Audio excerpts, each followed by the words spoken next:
The chains of addiction are too light to be felt until they are too heavy to be broken.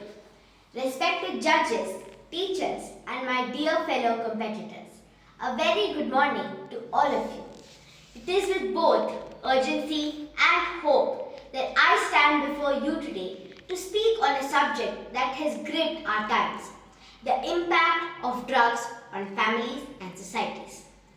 Drugs, every day, newspapers and news channels scream headlines, not of victories, not of inventions, but of young lives wasted.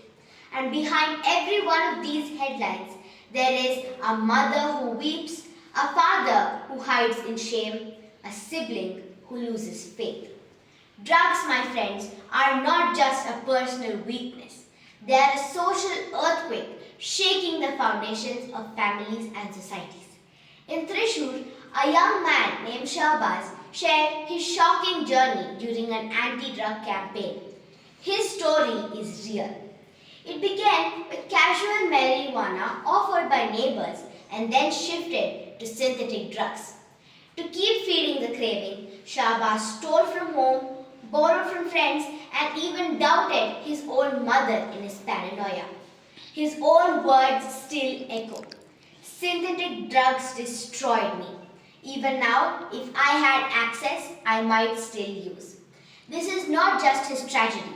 It's his family's heartbreak, his community's wound, and our society's shame. And Shahbaz is not alone. The victims are not strangers. They are our brothers, our classmates, our neighbors, the faces we see every day. Now let us pause here. Picture a home once filled with happiness and laughter, now empty because drugs have silenced it. Picture a mother holding her son's photograph instead of his hand. That silence, that emptiness is the true impact of drugs. How does it begin? A puff, a pill, a sip mixed with laughter. The mind is hijacked. Drugs deceive the brain, whispering joy but delivering only chains. And soon, the person is no longer living life. Drugs are living life through the person. And when the families break, the hospitals fill. In emergency wards, young boys are carried half conscious. In psychiatry units, mothers wait outside with trembling hands.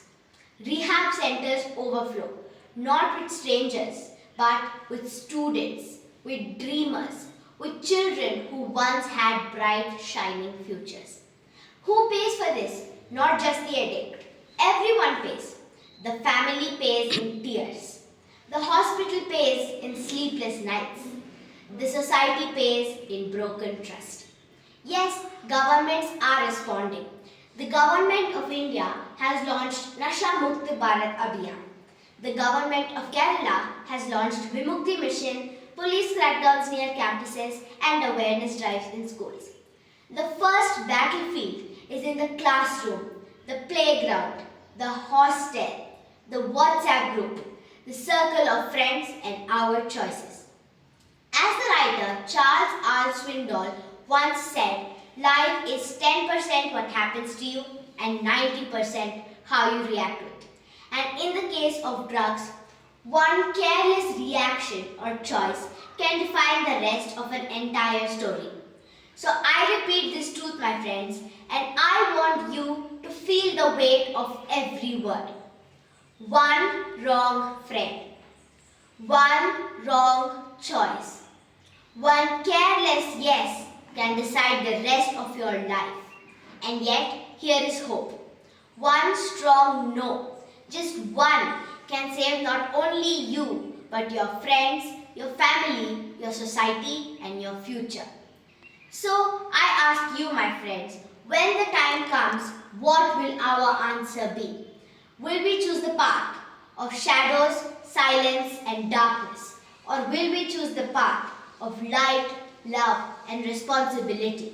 Because in the end, the greatest inheritance you can leave your parents is not wealth. The greatest service you can give to society is not fame. The greatest promise you can make to your own self is not success. It is something far more priceless. A life untouched, unbroken, and undefeated by drugs. So think about it and let that thought guide your every tomorrow. Thank you.